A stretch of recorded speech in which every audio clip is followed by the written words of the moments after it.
Hello everyone, welcome back to the channel. In this video, I'm going to create a quick in-depth comparison review between these two AI taking note platform, which is Gamma AI and Prezi.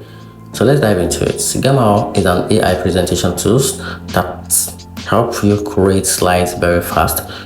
You just type your topic and it automatically makes a clean modern slide with text and visual.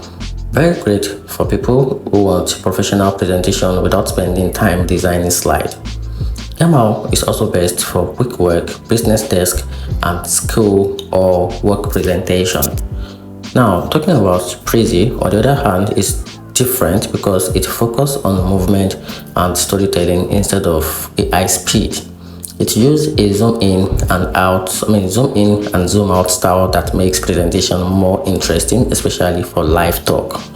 However, it takes more time to learn and doesn't create slide as fast as Gamma. So, in my opinion, Gamma is Gamma is better for fast and easy AI presentation, while Prezi is better for high-catching and interactive presentation, and that is a slight difference between the two presentation platforms. I hope you find the video helpful. If you do, turn on the notification button and subscribe for more review, and that's it.